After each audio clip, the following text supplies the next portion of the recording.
ஆத்தங்கரையோரமா இருக்கிற சுந்தரபுரம் அப்படிங்கிற கிராமம் அது. அந்த கிராமத்துக்கு சங்கரையா அப்படிங்கிற பணக்கார ஒருத்த புதுசா வந்திருந்தான்.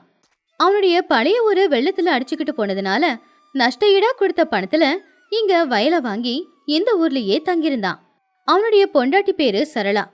போன சொத்தை பத்தியே எப்ப பார்த்தாலும் சங்கரையா கிட்ட பேசி பேசி அவனையும் கஷ்டப்படுத்தி தானும் கஷ்டப்படுவா. ஒரு நாள் சிவன் கோவில் தெருவுல இருக்கிற சந்திரையா அப்படிங்கிற ஒருத்தன் ஏதோ அவசரம் அப்படிங்கறதுனால சங்கரையா கிட்ட கொஞ்சம் கடனா பணம் கேட்டான். சந்திரையா பேசும்போது அவன் ஏதோ ரொம்ப கஷ்டத்துல இருக்கிற மாதிரி தான் சங்கரையாவுக்கு தோணுச்சு.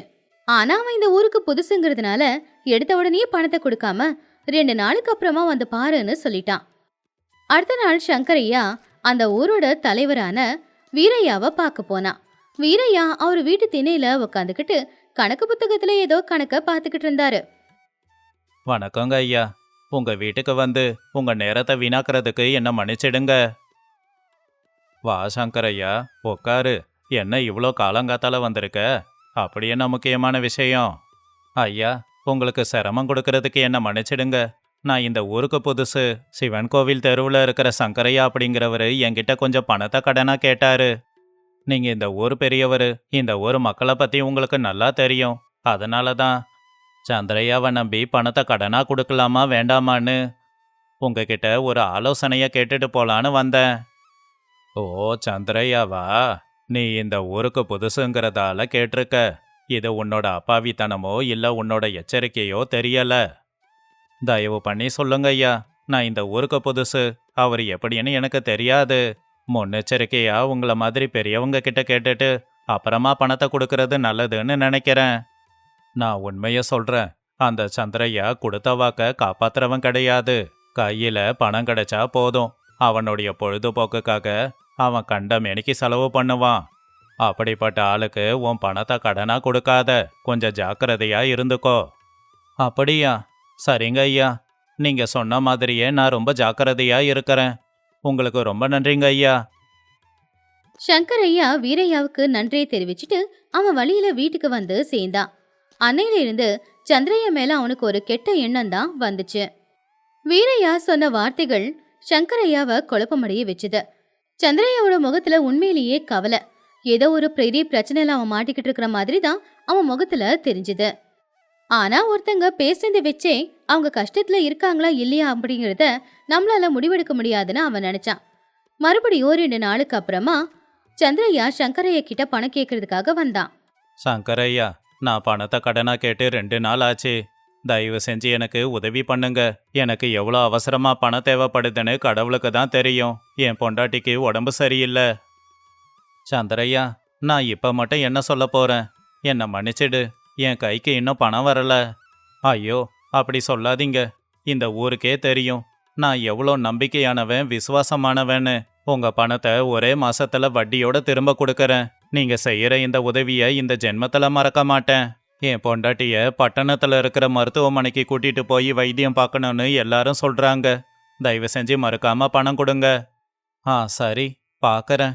நீங்க மறுபடியும் நாளைக்கு வாங்க, யோசிச்சு சொல்றேன். சந்திரையா சரி அப்படின்னு அங்கிருந்து போயிட்டான். ஆனா சங்கரையா மனசுக்குள்ள மறுபடியும் குழப்பம். ஒரு பக்கம் வீரையா சொன்ன வார்த்தைங்க, இன்னொரு பக்கம் சந்திரையா முகத்துல இருந்த கவலை. இதுக்கு என்ன பண்றதுன்னு தெரியாம அந்த ஊர்ல ரொம்ப பெரியவரான கோவில் பூசாரிய சந்திக்கிறதுக்காக போனா சங்கரையா. அப்பதான் பூசாரியும் கோயிலுக்காக நடந்து வந்துகிட்டு இருந்தாரு. சங்கரையா பாதியிலே அவரை பார்த்து கையெடுத்து கும்பிட்டு அவரு கூடவே பேசிக்கிட்டு நடந்து வந்துகிட்டு இருந்தான். ஐயா பூசாரி ஐயா, உங்களுக்கு வணக்கம். எனக்கு இருக்கிற சந்தேகத்தை நீங்க தான் தெளிவுபடுத்தணும். சொல்லு சங்கரையா, கடவுளுக்கு தெரியாம எதுவுமே இல்ல. உனக்கு என்னதான் பிரச்சனை? ஐயா, சந்திரையாவுக்கு அவசரமா பணம் தேவைப்படுது போல. நான் அவருக்கு உதவி செய்யலான்னு நினைக்கிறேன். ஆனா நான் ஊரோட தலைவர்கிட்ட போய் கேட்டேன். அவரு சந்திரையா அந்த அளவுக்கு நம்பிக்கையானவர் இல்லைன்னு சொல்றாரு. அப்படியா? ஆமாங்க ஐயா.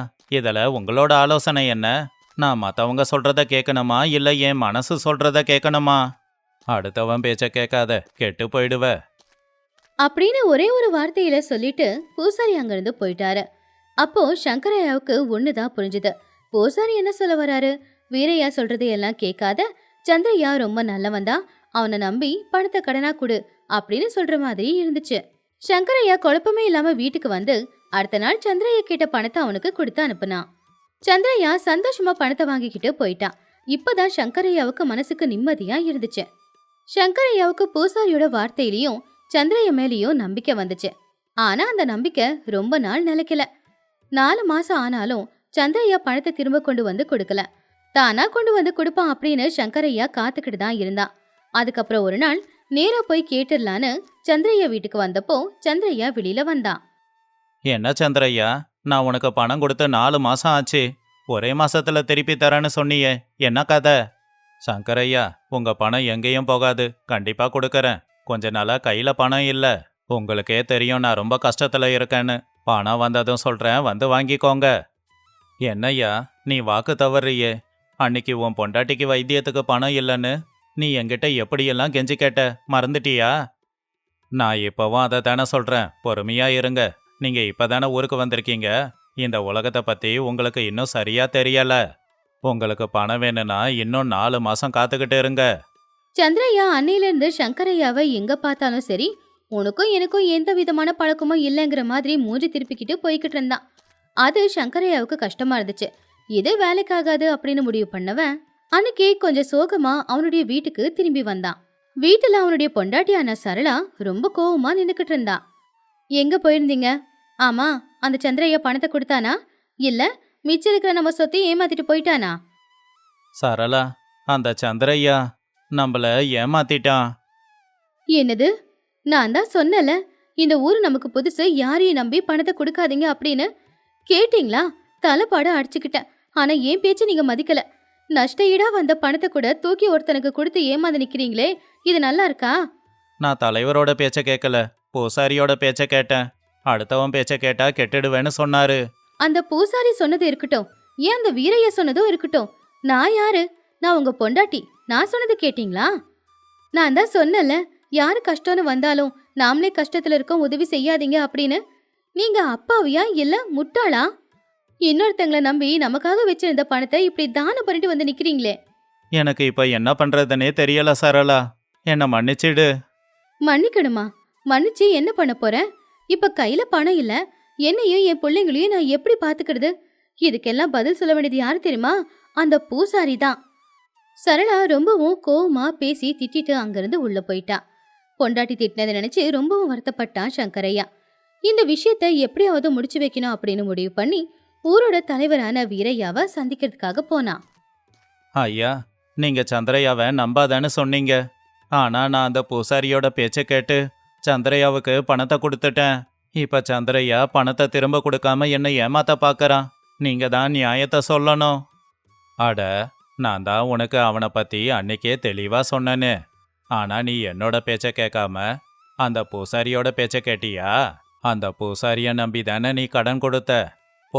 போய் அந்த பூசாரி கிட்டேயே நியாயத்தை கேளு. எனக்கும் இதுக்கும் சம்பந்தம் இல்ல. முதல்லயே உங்க பேச்ச கேட்காம தான் நான் கஷ்டப்பட்டுக்கிட்டு இருக்கேன். ஆனா எனக்கு நியாயம் வேணும். அந்த சந்திரையாவை நான் சும்மா விட போறதில்ல. இந்த பிரச்சனைய நீங்க தான் தீர்த்து வைக்கணும். சரி, கவலைப்படாத. இது சண்டையா மாறக்கூடாது. யாரு பக்கம் நியாயம் இருக்குன்னு தெரிஞ்சுக்க நாளைக்கு காலையில நான் பஞ்சாயத்தை கூட்டுறேன். அடுத்த நாள் மதிய நேரம் ஊருக்கு நடுவுல ஊஜனங்களோட சேர்ந்து பஞ்சாயத்து கூடுச்சு.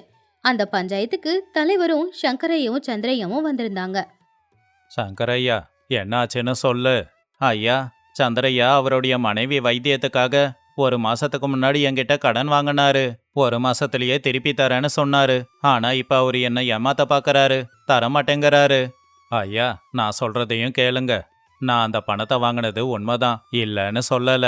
ஆனா என் பொண்டாட்டிக்கு இன்னும் உடம்பு சரியாகல.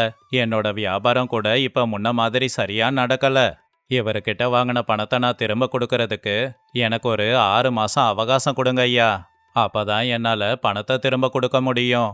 சந்திரையா, கொடுத்த வாக்க காப்பாத்துறது தான் நியாயம். நீ 1 மாசத்துல திருப்பி தரேன்னு சொல்லி ஏமாத்தி இருக்க. சங்கரையா உன்னோட கஷ்டத்துல உனக்கு பணம் கொடுத்தது ஏமாந்து போறதுக்கு கிடையாது. எண்ணி 10 நாளுக்குள்ள அவனுக்கு பணத்தை கொடுக்கணும். இல்லனா இந்த ஊரு உனக்கு தண்டனைய கொடுக்கும். பஞ்சாயத்து தீர்ப்பு கொடுத்ததுல சந்திரையாவும் பயந்து பணத்தை திரும்ப கொடுக்கறேன்னு சொல்லிட்டான். சங்கரையாவுக்கு பணம் கிடைச்சது. பொண்டாட்டி சரளாவும் பணம் கிடைச்சது தெரிஞ்சுக்கிட்டு ரொம்ப சந்தோஷப்பட்டான். பணத்தை வாங்கிக்கிட்டு சரளா சந்தோஷமா இருந்தா. ஆனா சங்கரையாவுக்கு குழப்பம் இன்னும் போகல. முதல்லயே வீரையாவோட பேச்சு கேட்டிருந்தா இவ்ளோ பிரச்சனை வந்திருக்காது. ஆனா முதல்ல அவரு என்னதானே ஏமாத்த பார்த்தாரு அப்படின்னு குழப்பம் வந்துச்சு. இந்த குழப்பத்தை எல்லாம் தீர்த்துக்கிறதுக்கு பூசாரி கிட்டதான் போகணும் அப்படின்னு அவன் நினைச்சான். மறுபடியும் பாவம் சங்கரையா குழப்பத்தோட பூசாரிய சந்திக்கிறதுக்காக போனான். ஐயா, என்ன மன்னிச்சிடுங்க. இது எல்லாம் என்னால தான். உங்க பேச்ச கேட்டு நான் ஏமாந்து போயிட்டேன். நான் ரொம்பவே கஷ்டப்பட்டுட்டேன். என்னாச்சுப்பா? எதுக்கு இவ்வளோ கஷ்டப்படுற? நான் என்ன பண்ணேன்? நீங்க என்ன செஞ்சீங்க? நான் தலைவர் சந்திரையாவை பத்தி சொன்னதை உங்ககிட்ட சொல்லி ஆலோசனைய கேட்டேன். அதுக்கு நீங்க என்கிட்ட அடுத்தவன் பேச்ச கேட்காத, கெட்டு போயிடுவேன்னு சொன்னீங்க. ஆமா, சொன்னேன். நீங்க மரியாதையானவரு. உலகத்தை பத்தி உங்களுக்கு எல்லாம் தெரியும். நீங்க சொல்றது சரியா இருக்கும்னு நம்பி தலைவர் சந்திரையாவை பத்தி சொன்னதை கேட்காம சந்திரையாவுக்கு பணம் கொடுத்து நான் ஏமாந்து போயிட்டேன். சங்கரையா, நான் அன்னைக்கு சொன்னதை நீ சரியா புரிஞ்சுக்கல. நான் அன்னைக்கு சொன்னதும் இதே தானே. அடுத்தவன் பேச்ச கேட்காத அப்படின்னா தலைவரோட பேச்சு மட்டும் கிடையாது. அப்படின்னா எனக்கு புரியலையே. ஒருத்தரை பத்தி தலைவர் சொன்னாலோ, நான் சொன்னாலோ, இல்ல வேற யாராவது சொன்னாலோ அது அடுத்தவங்க பேச்சு தான். அப்ப நீங்க சொன்னதும் அடுத்தவங்க பேச்சு தானா?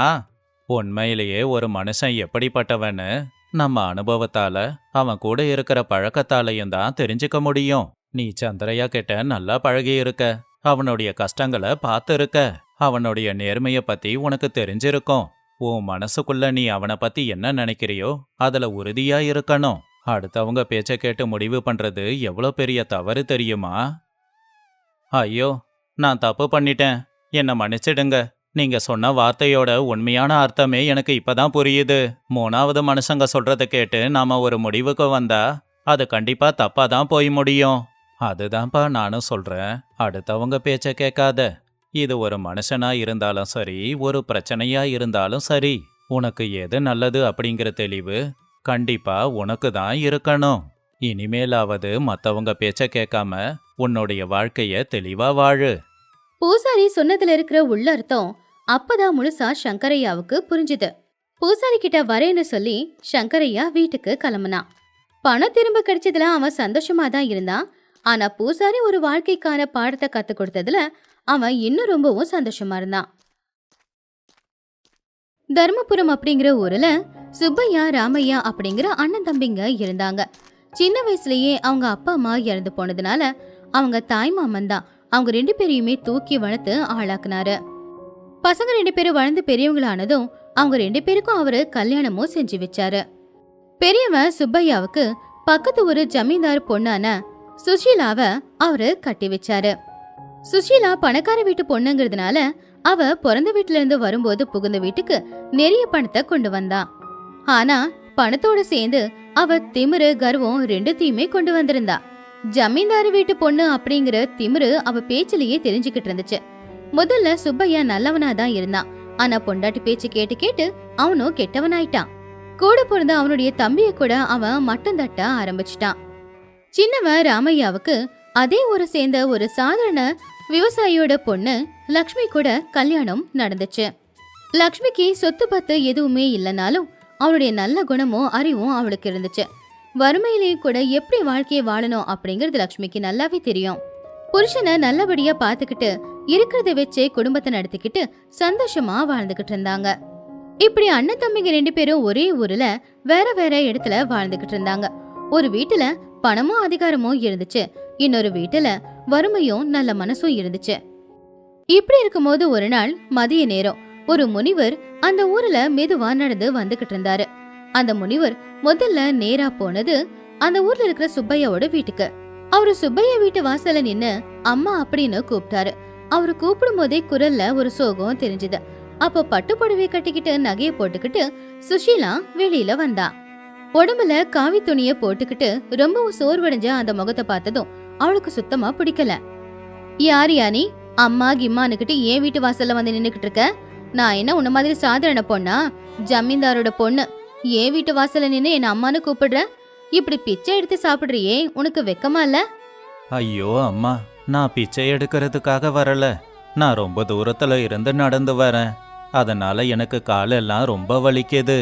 இன்னைக்கு ஒரு இரவுக்கு மட்டும் உங்க வீட்டு திண்ணையில படுக்க இடம் கொடுத்தீங்கன்னா நான் ரொம்ப சந்தோஷப்படுவேன். நாளைக்கு விடிஞ்சதும் எழுந்து நான் என்னோட வழியில போயிடுவேன். கேட்டீங்களா இந்த கொடுமைய? உன்னோட அவதாரம் என்ன, உன்னுடைய அந்தஸ்து என்ன? என்னோட வீட்டு திண்ணையில இப்படி அழுக்கு துணியை போட்டுக்கிட்டு இருக்கிற நீ படுத்து தூங்குறதா? ஒழுங்கா இங்கிருந்து போயிடு. என் புருஷன் சுப்பையா வந்தாருன்னா உன்னை உண்டு இல்லைன்னு ஆக்கிடுவாரு. ஐயோ அம்மா, தயவு செஞ்சு அப்படி சொல்லாதீங்க. ரொம்ப தாகமா இருக்கு. குடிக்கிறதுக்கு கொஞ்சம் தண்ணியாவது கொடுங்கம்மா. உனக்கு தண்ணியை கொடுத்தா ஏன் அந்தஸ்து என்ன ஆகுறது? ஒழுங்கு மரியாதையா இங்கிருந்து போயிடு. இன்னொரு தடவை இங்க வந்த மரியாதை கெட்டு போயிடும் அப்படின்னு சொல்லி சுஷீலா அங்கிருந்து போயிட்டா. பாவம், அந்த முனிவரோட கண்ணுல கண்ணீர் மட்டும்தான் வந்துச்சு. பணம் மனுஷங்களை இந்த அளவுக்கு மாத்திருமா அப்படின்னு யோசிச்சுக்கிட்டு அவரு மனசுக்குள்ளேயே வருத்தமோ பட்டுக்கிட்டு அங்கிருந்து முன்னாடி நடந்து போனாரு. நேரா போய் அந்த தெரு ஓரத்துல இருக்கிற ஒரு வீட்டுக்கு முன்னாடி நின்னாரு. அது சுப்பையாவோட தம்பி ராமையாவோட வீடு. அது ராமையாவோட மண் வீடு. வறுமை அப்படிங்கிறது அந்த வீட்டை பார்த்தாலே தெரியுது. ஆனாலும் அந்த வீட்டு வாசல் ரொம்ப அழகா பெருக்கி துளசி மாடமும் வச்சு அங்க விளக்கும் ஏத்தி வச்சிருந்துச்சு. அப்போ முனிவர் ரொம்பவும் சோர்வா தயக்கத்தோட நடுங்குற குரல்ல அம்மானு கூப்பிட்டதுமே நூல் புடவையை கட்டிக்கிட்டு லக்ஷ்மி வெளியில வந்தா. முனிவரை பார்த்த உடனேயே லக்ஷ்மி கையெடுத்து அவரை பார்த்து கும்பிட்டா. அவரு கண்ணே சொல்லிக்கிட்டு இருந்துச்சு அவரு ரொம்ப சோர்வா பசியோட இருக்கிறத. வாங்க சாமி, உள்ள வந்து உக்காருங்க. வெயில்ல ரொம்ப தூரத்துல இருந்து நடந்து வந்திருக்கீங்க போல, முகமெல்லாம் வாடி போயிருக்கு. அதெல்லாம் எனக்கு எதுவும் வேண்டாமா. இன்னைக்கு ராத்திரி மட்டும் இந்த வீட்டு திண்ணையில படுக்க எனக்கு இடம் கொடுங்களேன். நாங்க ரொம்ப ஏழைங்க சாமி. எங்க வீட்டுல உங்களை நல்லபடியா கவனிச்சுக்கிறதுக்கு எதுவும் இல்ல. ஆனா எங்க வீட்டுல நீங்க தூங்குறதுக்கு இடம் நிச்சயமா இருக்கு. அதை விட பாக்கியம் வேற எதுவுமே இல்ல. இத உங்க வீட நினைச்சுக்கோங்க அப்படின்னு அவரை உள்ள கூட்டிட்டு போய் அவருக்கு சேவைகளை செஞ்சா. கொஞ்ச நேரத்துல வேலையை விட்டு ராமையா வீட்டுக்கு வந்தான். வீட்டுல இருக்கிற சாமியாரை பார்த்து அவன் ஆச்சரியப்பட்டு அவரை பார்த்து கையெடுத்து கும்பிட்டான். சாமி, எங்க வீட்டுக்கு நீங்க வந்தது எங்களுக்கு ரொம்ப சந்தோஷம். உங்களுக்கு சேவை செய்யற புண்ணியம் கிடைச்சது. அப்பதான் லக்ஷ்மி புருஷனுக்காகவும் அவளுக்காகவும் எடுத்து வச்சிருக்கிற கொஞ்சம் சோளத்தை கஞ்சியா காய்ச்சி அதை அந்த சாமிக்கு கொண்டு வந்து கொடுத்தா. புருஷன் பொண்டாட்டி 2 பேருமே அன்னைக்கு பட்னியா இருந்துட்டு அவங்க குடிக்க வேண்டிய கஞ்சிய சாமியாருக்கு கொடுத்துட்டாங்க. ராமையா, உங்க வீட்டிலேயே இவ்ளோ கஷ்டம் இருக்கும்போது என்ன நீங்க உங்க வீட்டுக்கு கூட்டிட்டு வந்து ஏன் பசிய போக்கி இருக்கீங்க? உங்ககிட்ட என்ன இருக்குன்னு நீங்க இவ்வளவு தைரியமா எல்லாருக்கும் சேவைகளை செஞ்சுக்கிட்டு இருக்கீங்க. சாமி, எங்க கிட்ட பணம் இல்லாம போகலாம், ஆனா வீட்டுக்கு வந்தவங்கள பட்டினியா அனுப்பக்கூடாதுன்னு அப்பா அம்மா சொல்லி கொடுத்துருக்காங்க. வீடு தேடி வந்தவங்க கடவுளுக்கு சமம்னு அம்மா சொல்லியிருக்காங்க. நீங்க எங்களுக்கு பாக்குறதுக்கு கடவுள் மாதிரி தானே தெரியுறீங்க. அன்னைக்கு ராமையா லக்ஷ்மி 2 பேருமே தலையில படுத்து சாமியாருக்கு அவங்களுடைய கட்டுல கொடுத்தாங்க. அடுத்த நாள் காலையில சாமி எழுந்திருச்சு குளிச்சு முடிச்சு அங்கிருந்துக்கு கிளம்புறதுக்கு தயாரானாரு. ராமையாவும் லக்ஷ்மியும் அவருடைய பாதங்கள்ல விழுந்து ஆசீர்வாதத்தை வாங்கிக்கிட்டாங்க. ராமையா, கஷ்டத்துல இருக்கிற நேரத்திலயும் வீடு தேடி வர்றவங்கள பாத்துக்கிற மனசு எல்லாருக்குமே இருக்காது. நீ எந்த சுயநலமும் இல்லாம எனக்கு செஞ்ச சேவை எனக்கு ரொம்ப பிடிச்சிருக்கு. உனக்கு நான் 3 வரங்களை கொடுக்கறேன். உனக்கு என்ன வரம் வேணும்னாலும் தயங்காம கேளு. ஆனா சாமி, என்னை விட என் பொண்டாட்டி லக்ஷ்மி தான் ரொம்ப புத்திசாலி. எனக்கு பதிலா அவளே வரங்களை கேட்கட்டும். அவ என்ன கேட்கறாளோ அதுதான் என்னோட கோரிக்கையும். அப்ப சாமி லக்ஷ்மியை பார்த்து சின்னதா சிரிப்பு சிரிச்சாரு. லக்ஷ்மி புருஷன்கிட்ட அனுமதிய வாங்கிக்கிட்டு சாமி முன்னாடி நின்னு கையெடுத்து கும்பிட்டு இப்படி சொன்னா. சாமி, சுயநலமா எந்த ஒரு கோரிக்கையும் எங்ககிட்ட இல்ல. எல்லாருக்கும் உதவுற மாதிரி கோரிக்கைகள் தான் இருக்கு. அதுல முதல்லது, யாருக்கு என்ன கஷ்டம் வந்தாலும் எல்லாரும் எங்ககிட்ட நேரா வந்து உதவியை கேட்கணும். 2வது வரம், அப்படி உதவி கேட்டு வரவங்களுக்கு இல்லைன்னு சொல்லாம அவங்க கேக்குற உதவிய நாங்க செய்யற மாதிரி இருக்கணும். எங்களுக்கு 3வது வரமா, உதவி கேட்டு வரவங்களுக்கு உதவி செய்யற அந்த சக்தியும் பலமும் எங்களுக்கு இருக்கணும். அந்த தைரியம் எங்களுக்கு எப்பவுமே இருக்கணும். அந்த கோரிக்கையை கேட்டு சாமியார் ரொம்ப ஆச்சரியப்பட்டாரு. அவரு கண்ணுல சின்னதா ஒரு ஈரமும் வந்துச்சு. அப்படியே ஆகட்டும் மகளே. உன்னுடைய அறிவும் நல்ல குணமும் ரொம்ப நல்லா இருக்கு. நீங்க நினைச்ச மாதிரியே நடக்கும். உங்களுடைய நல்ல குணம்தான் உங்களை காப்பாத்த போகுது. அன்னையில இருந்து ராமையாவோட வாழ்க்கையில மாற்றம் நடந்துச்சு. ஊர்ல யாருக்கு கஷ்டம் வந்தாலும் சரி அவங்க ராமையா கிட்ட தான் வந்து உதவி கேட்டுக்கிட்டு இருந்தாங்க. ராமையா அவங்களுக்கு உதவி செய்ய செய்ய அவன் வீட்டுல செல்வம் அதிகமாயிக்கிட்டே தான் இருந்துச்சு. சின்ன குடிசை இருந்த இடத்துல இப்ப பெரிய பங்களா வீடு இருந்துச்சு. எல்லாரும் தானகர்ண ராமையா அப்படின்னு அவனை கூப்பிட ஆரம்பிச்சாங்க. இந்த விஷயத்தை கேள்விப்பட்ட அவனுடைய அண்ணன் சுப்பையாவுக்கும் அண்ணி சுஷீலாவுக்கும் சுத்தமா பிடிக்கல. பாத்தீங்களாங்க, நம்ம வீட்டுக்கு வந்த அந்த பிச்சைக்கார சாமியார நான் வீட்டை விட்டு துரத்திட்டேன். ஆனா அவர் உங்க தம்பி வீட்டுல தங்கி உங்க தம்பிக்கு 3 வரத்தை கொடுத்துட்டு போயிருக்காரு. நீங்க அந்த சாமியார் எங்க இருக்காருன்னு பார்த்து வீட்டுக்கு கூட்டிட்டு வாங்க. நமக்கும் அவர் வரங்களை கொடுக்கணும். சரி சுசீலா, நானும் அந்த சாமியாரை தேடி கண்டுபிடிச்சு அவர்கிட்ட வரங்களை வாங்குறேன். என் தம்பியை விட பெரிய ஆளாகிறேன். அப்படி சுப்பையா அந்த சாமியார் எங்க இருக்காரு அப்படின்னு தேடிக்கிட்டு போனான். பல நாட்கள் பயணம் செஞ்சு கடைசியில அந்த சாமியார் இருக்கிற இடத்த கண்டுபிடிச்சு அவர்கிட்ட போய் எனக்கும் வரங்களை கொடு அப்படின்னு அவன் கேட்டான். இங்க பாருப்பா, உன்னோட கண்ணுல அன்பு இல்ல, உன் தம்பி மேல இருக்கிற பொறாம மட்டும்தான் தெரியுது. பொறாமையில செய்யற எந்த ஒரு செயலும் உன்னை ஆபத்துல கொண்டு போய் விட்டுடும், பாத்துக்கோ. இங்க பாருங்க சாமி, உங்க அறிவுரை எனக்கு வேணாம். எனக்கு வரங்கள் வேணும், இல்லனா என்னோட உயிரை இந்த இடத்துலயே விட்டுடுவேன். அப்படி சுப்பையா சொன்னதை பார்த்து அவரு பரிதாபப்பட்டு, சரி, அடுத்து எல்லாம் உன்னோட விருப்பம்தான். உனக்கும் நான் 3 வரங்களை கொடுக்கறேன். ஆனா உன்னை மட்டும் ஞாபகம் வச்சுக்கோ, உன்னோட பேராசை உன்னை அழிக்க போகுது. பார்த்து வரங்களை கேளு. சுப்பையா சந்தோஷமா அந்த ஆசிரமத்தை விட்டு கிளம்புனான். கொஞ்ச தூரம் போகும்போது ரொம்ப சோர்வா இருந்ததுனால அவன் ஒரு மரத்தோட நிழல்ல உட்கார்ந்திருந்தான். ரொம்ப கர்வத்தோடவே இருந்தான். அப்பா, காலு ரொம்ப வலிக்குது. இப்ப மட்டும் என்கிட்ட ஒரு குதிரை இருந்திருந்தா அந்த குதிரை மேல ஏறி உக்காந்துக்கிட்டு மகாராஜா மாதிரி ஊருக்கு போயிருப்பேன் அப்படின்னு அவன் முழுசா கேட்டானோ இல்லையோ, அவனுக்கு முன்னாடி ஒரு குதிரை வந்து நின்னுச்சு. அத பார்த்து சுப்பையா ஆச்சரியப்பட்டான். அடடா, நான் நினைச்ச உடனேயே என் ஆசை நிறைவேறிச்சே, அப்ப இன்னும் 2 ஆசை மிச்சம் இருக்கு அப்படின்னு நினைச்சு அவன் அந்த குதிரை மேல ஏறி உக்காந்துக்கிட்டு சந்தோஷமா ராஜா மாதிரி ஊருக்குள்ள வந்தான். ஊஜனங்க எல்லாரும் அவன் ராஜா மாதிரி வரத பார்த்ததும் அவனுக்கு பெருமை அதிகமாயிடுச்சு. வீட்டுக்கு போனதும் பொண்டாட்டி சுஷீலா அந்த குதிரைய பார்த்து ரொம்ப சந்தோஷப்பட்டா. அடடா, வரங்களோட தான் வரவேன்னு போனீங்க, இப்படி வரமா இந்த குதிரையை வாங்கிட்டு வந்திருக்கீங்க. இன்னும் 2 வரம் இருக்கு. அந்த வரங்களை வச்சு நாம அந்த ராமையாவை மிஞ்சிடணும். அவங்க 2 பேரும் அந்த ராத்திரி முழுக்க என்ன கேட்கலாம் அப்படின்னு யோசிச்சுக்கிட்டு இருந்தாங்க. அப்போ சுஷீலா கண்ணை மூடிக்கிட்டு, கடவுளே, எங்க வீட்டுல இது வரைக்கும் எந்த மகாராஜாக்கள் கூட சாப்பிடாத 100 வகையான உணவுகளோட ஒரு விருந்து சாப்பாடு வேணும், அத நான் சாப்பிடணும் அப்படின்னு அவ வேண்டிக்கிட்டா. அப்படின்னு அவ கேட்டாலோ இல்லையோ, அவங்களுடைய வீட்டுக்குள்ள பலவிதமான உணவுகள் ஒன்னொன்னா வர ஆரம்பிச்சுது. அதோட மனமே பசிய அதிகமாக்கிக்கிட்டு இருந்துச்சு. ஆனா அந்த உணவுகள் எல்லாம் நிக்காம இன்னும் வந்துகிட்டே தான் இருந்துச்சு. சந்தோஷத்துக்காக கேட்ட ஒரு ஆசை இப்ப நரகத்தை காட்டுச்சு. அப்போ சுப்பையாவுக்கு பொண்டாட்டி மேல ரொம்பவும் கோவம் வந்துச்சு. பாத்தியா உன்னோட அறிவை? இப்ப இவ்வளோ சாப்பாட்டை எப்படி சாப்பிடுறது? எல்லாம் வீணா போச்சு. எனக்கு என்ன தெரியும் இப்படி நடக்கும்னு? இந்த சாப்பாடு எல்லாம் மறைஞ்சு போனா நல்லா இருக்கும் அப்படின்னு கோவத்துல சொல்லிட்டான். ஆனா அவ கோவத்துல சொன்னாலோ இல்லையோ, அங்கிருந்த உணவுகள் எல்லாமே ஒரே நிமிஷத்துல அப்படியே மறைஞ்சு போயிடுச்சு. வரம் குதிரையை கேட்டதுல தெரியாம போயிடுச்சு. 2வது வரம் கொண்டு வந்த தொல்லைய போக்குறதுக்கு 3வது வரமும் போயிடுச்சு.